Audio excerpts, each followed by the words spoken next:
इन सबको आगे बढ़ाते हुए जो सबसे बड़ी बात ये थी कि ये उन छात्रों को जानकारी मिले और इन सभी कार्यक्रमों की जानकारी हम उसको दे सकें। एक तकनीकी दृष्टि से वह सक्षम होगा, लेकिन साथ साथ वह शासन की योजनाओं के बारे में और शासन की पॉलिसी के बारे में भी उसको जानकारी होगी। तीसरा, उसको जॉब ढूंढने के लिए बाहर नहीं जाना होगा, उसको पता है। इसलिए इंडस्ट्री से कहा गया कि भाई आप बताइए, अपनी रिक्वायरमेंट बताइए कि आपको क्या चाहिए। हमारी संस्थाएं उस प्रकार के मैन पावर को ट्रेंड करेगी, हम उसको आगे बढ़ाने का कार्य करेंगे। आपको हमें केवल बताना है कि भाई हमें इतने लोग इस प्रकार की, क्योंकि हमारे पास मैन पावर है, उस मैन पावर के स्केल को स्किल में बदलना, ये हमारी संस्थाएं अपने आप करेंगी। औद्योगिक विकास विभाग इस कार्यक्रम को आगे बढ़ा रहा है।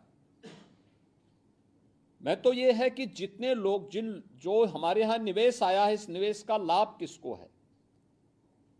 ये केवल उद्यमी को नहीं है, जिस क्षेत्र में हो रहा है वहां का पूरा इकोसिस्टम उससे प्रभावित होगा। एक इंडस्ट्री आती है तो कनेक्टिविटी बढ़ेगी ना, वहीं पे लोग, किसी का रेस्टोरेंट चलेगा, किसी की टैक्सी चलेगी, किसी का होटल चलेगा, किसी का कोई अन्य कार्य उससे प्रारंभ होगा, और बाकी वहाँ के लोग, अलग अलग प्रकार के लोग वहाँ पे रोजगार भी पाएंगे, नौकरी भी पाएंगे। अक्सर हमें मान लेते हैं कि साहब इससे, यानी सामान्य रूप से हम ये मानते हैं जो डायरेक्ट उससे बेनिफिट प्राप्त कर रहा है उसको तो हम मान लेते हैं कि साहब वह उससे जुड़ा हुआ है। शेष जो इनडायरेक्टली जुड़ा हुआ है उसको हम उसके साथ काउंट नहीं करते। जो रोजगार प्राप्त कर रहा है उसको हम उसके साथ नहीं जोड़ते हैं, और इसलिए लोगों के मन में एक आत्मीयता का भाव नहीं हो पाता है। सरकार की नीतियां केवल टेक्निकल बैकग्राउंड के लिए ही नहीं है, बल्कि उन लोगों के लिए भी है जो सामान्य मानविकी विषयों को लेकर के भी डिग्री प्राप्त कर रहे हैं।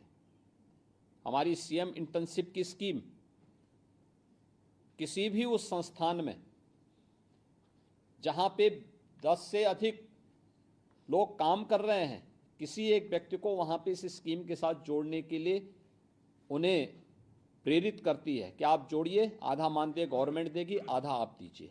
एक निश्चित समय के बाद उसके पास एक एक्सपीरियंस सर्टिफिकेट होगा, फिर वह जाएगा कहीं भी इस योजना का लाभ लेगा। काफ़ी बड़ी पैमाने पे लोग उसका उपयोग भी कर रहे हैं। हमें इन सभी की जानकारी होकर के उस यूथ को बोलना है कि देखो हम 1 वर्ष पहले आए थे ना, हो सकता है आपके संस्थान बदले होंगे, और हमने कहा था ना कि देखिए करेंगे। ये 10 लाख करोड़ रुपए से अधिक के निवेश के जमीनी धरातल पर उतरने का मतलब,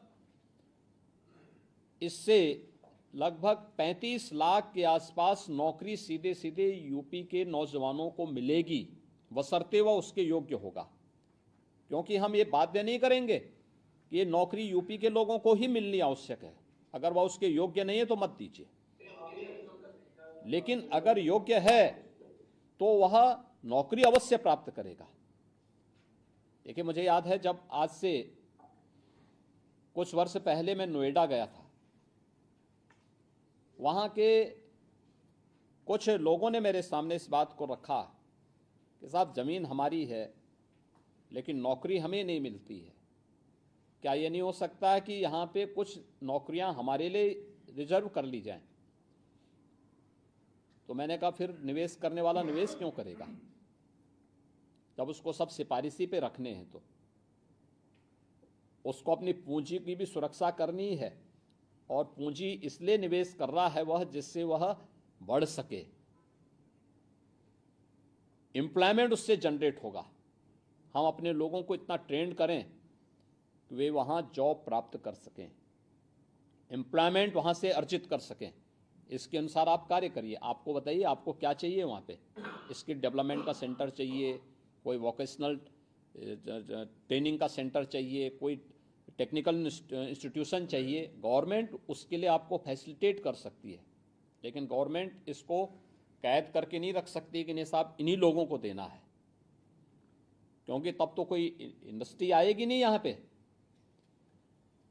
हमें लोगों को मानसिक रूप से तैयार करना है कि हम योग्य होंगे तो हमें नौकरी यहीं मिलेगी।